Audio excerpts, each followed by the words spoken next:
नेपाली जनताले ठुलो अपेक्षा केही पनि राखेको छैन। मात्रै भ्रष्टाचार हटाइदेऊ, सुशासन गरिदेऊ।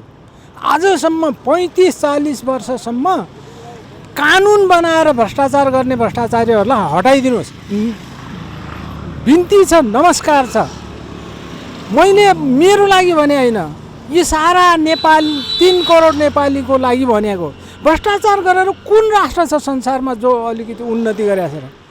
अनि अबको निर्वाचन आउँदै गरेको फागुन 21 को निर्वाचनमा अब हाम्रो होइन, राम्रो मान्छे ल्याउनुपर्छ जो देश जनता र बेरोजगारी युवा, विद्यार्थी, किसान, मजदुरको निम्ति सोच्ने खालको जो छन् नि, युवा जोस जाँगर भएको, जनताको निम्ति काम गर्न खोज्ने एउटा बलियो खालको व्यक्तिलाई चुन्नुपर्छ।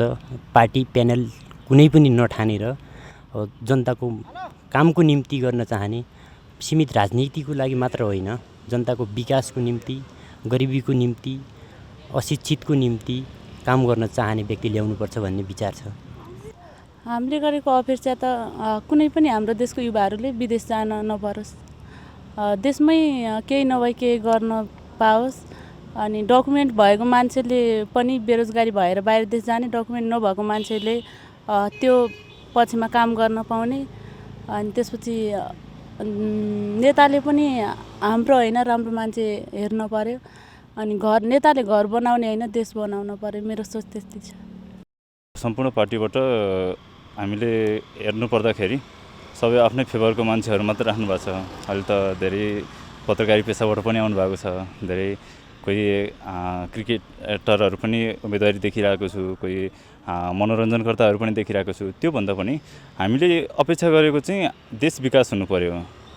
देश विकास पनि कस्तो भन्दाखेरि एकदम लिमिटेड टाइममा विकास नभएको होइन, भइराखेको छ एकदम, तर कछुवाको गतिमा। हामीलाई त्योभन्दा द्रुत गतिमा विकास गर्ने नेता चाहिएको हो र हामीलाई भाषणभन्दा पनि हामीलाई काम गरेर देखाउनु पर्यो। मेरो सोचाइमा त जुन पुराना हामी पहिलेका हौँ, पुराना हौँ, धेरै सङ्घर्ष गरेर आएका हौँ भनेर जुन भनेका थिए नेताहरूले, तिनीहरूकै आसेपासे भएका अथवा तिनीहरूसँगै लागेकाले त गर्लान् जस्तो मलाई लाग्दैन। र नयाँ पुस्ताले तिनीहरूको शोषण विरुद्धको आवाज लिएर यदि जाने हो भने यिनीहरू नयाँ पुस्ताले गर्छन् होला भन्ने मलाई लागेको छ। 1 नम्बरमा राष्ट्र र राष्ट्रियताप्रति वफादार भएर अनि यहाँ भ्रष्टाचारको निर्मूल गर्न सक्ने हो भने बल्ल देश बन्छ। तिनीहरूलाई अनि सलाम दिनुपर्ने तब हुन्छ।